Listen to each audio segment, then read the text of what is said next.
Intelligent mathematics classes में आप सभी विद्यार्थियों का स्वागत। आज की इस वीडियो में हम द्विघात समीकरण चैप्टर का एक बहुत ही इम्पोर्टेंट यानी आप कह सकते हो बोर्ड मॉडल प्रश्न आप लोगों के लिए लेकर आ गए हैं।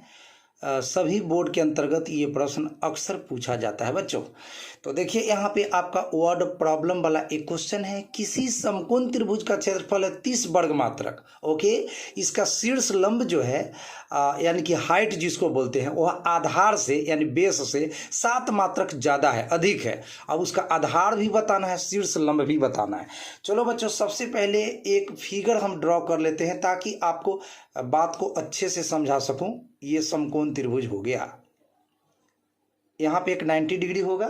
चलिए जी, अब कह रहा है कि इसका क्षेत्रफल दिया गया है 30 वर्ग मात्रक और इसका जो इस शीर्ष लंब है, ये वाला शीर्ष लंब है, वो आधार से 7 मात्रक ज़्यादा है।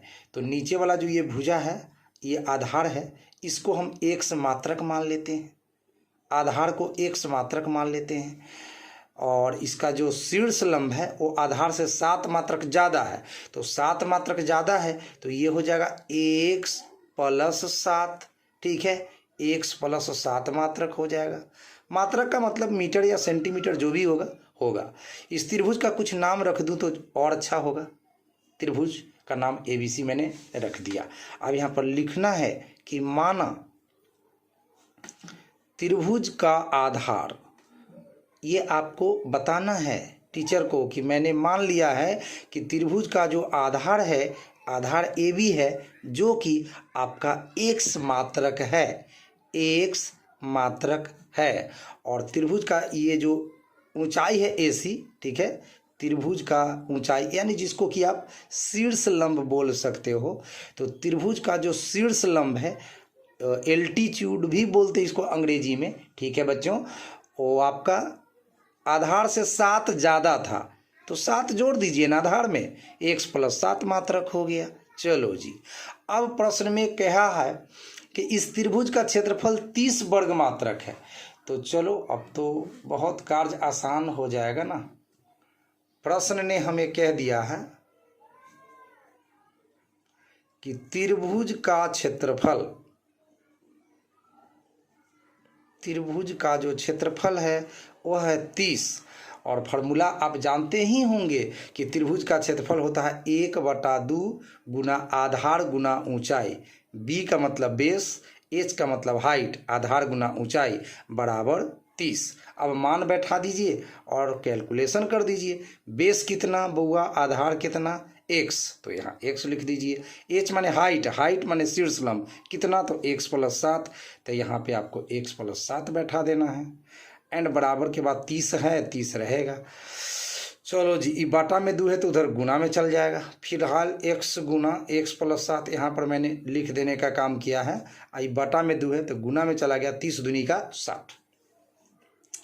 x गुना x बच्चों x² हो जाता है, x गुना 7 7x हो जाता है, +60 पहले आएगा बराबर के तो -8 इक्वल के बाद 0। अब यह एक द्विघात समीकरण है, इसको हम लोग गुणनखंड विधि से हल करेंगे।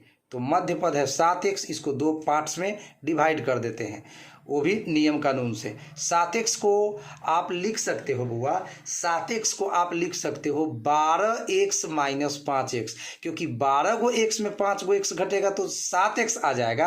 अब 12 × 5 = 60, x² भी माइनस में आ जाएगा, क्योंकि जितना प्रथम पद में तृतीय पद को गुना करने से आंसर आता है उतना ही यहाँ आना चाहिए 12x में -5x से गुना करके। तो देख लीजिए 12 × 5 = 60 -60x² आ रहा है। अब प्रथम पद में लास्ट पद से गुना करते हैं तो वहाँ भी -60x² आता है। ये तो 9th क्लास में ही आपने गुणनखंड ज्ञात करना सीख लिया होगा। चलो बराबर 60। अब हम x² और 12x में से क्या कॉमन ले सकते हैं, तो x पर 2 पावर है, 1 बाहर हो गया तो 1 अंदर रहा। 12x में से x कॉमन ले लिए तो 12 बच गया। -5x -60 में से पहले माइनस का चिन्ह कॉमन लीजिए क्योंकि माइनस दोनों जगह है। उसके बाद 5 लीजिए कॉमन तो यहाँ x बच जाएगा। 5x में 5 कॉमन तो x बच जाएगा। अब 60 में 5 कॉमन लेने पर कितना बचेगा, है कि नहीं, 12 बचेगा, क्योंकि 12 × 5 = 60 होता है, इक्वल टू 0। कहिएगा सर ये प्लस कैसे हो गया, यहाँ तो माइनस है, क्योंकि माइनस में प्लस से गुना होगा तो फिर माइनस आ जाएगा। चलो हमारा पेज भर चुका है। अब हम नेक्स्ट पेज पर इससे आगे का सॉल्यूशन दिखाएंगे। तो x गुना x प्लस 12, अभी तक हमारे पास जो रिजल्ट आया है वो है x गुना x प्लस 12 और आया है -5 कॉमन लेने पर भी x प्लस 12 इक्वल टू 0। अब माइनस के चिन्ह से पहले और माइनस के चिन्ह के बाद दोनों में देखेंगे तो x प्लस 12 आपको कॉमन दिख जाएगा। तो x प्लस 12 कॉमन ले लिया गया है, इधर x बच रहा है, इधर -5 बच रहा है, इक्वल टू 0। ठीक है बच्चों, अब क्या करना है? दो कंडीशन है हमारे पास, x प्लस 12 या तो 0 के बराबर होगा या तो x माइनस 5 0 के बराबर होगा, क्योंकि दो संख्याओं का गुणनफल अगर 0 हो रहा है तो दोनों में एक न एक संख्या तो 0 अवश्य ही होगा। इतना तो आप जानते हैं। तो पहला कंडीशन है कि जब x प्लस 12 0 के बराबर होगा, इस स्थिति में x माइनस 12 के बराबर होगा। और x है क्या इस त्रिभुज में बच्चों? तो x क्या है? किसी त्रिभुज का बेस है, आधार है, जो कभी भी निगेटिव नहीं हो सकता है ना। त्रिभुज का आधार अगर 0 हो जाएगा तो त्रिभुज खत्म हो जाएगा, माइनस में जाना तो सवाल पैदा नहीं होता है। तो बच्चों x का मान जो -12 आया, इसको हम लोग रिजेक्ट करेंगे। रिजेक्ट का मतलब अमान्य करेंगे। ठीक है, ये आंसर नहीं है। ठीक है, क्योंकि हमारे शर्त को यह संतुष्ट नहीं कर रहा। चलिए जी, अब हम आगे बढ़ते हैं। हमारे पास एक और फैक्टर है x माइनस 5। तो जब x माइनस 5 0 के बराबर हो जाएगा तो इस स्थिति में ये -5 प्लस 5 हो जाएगा। हाँ जी, तो x का मान 5 हो सकता है क्योंकि ये पॉजिटिव है। पॉजिटिव नंबर तो किसी त्रिभुज का बेस हो ही सकता है। तो x का मान 5 आ गया, तो 5 में 7 जोड़ेंगे तो ये 12 हो जाएगा।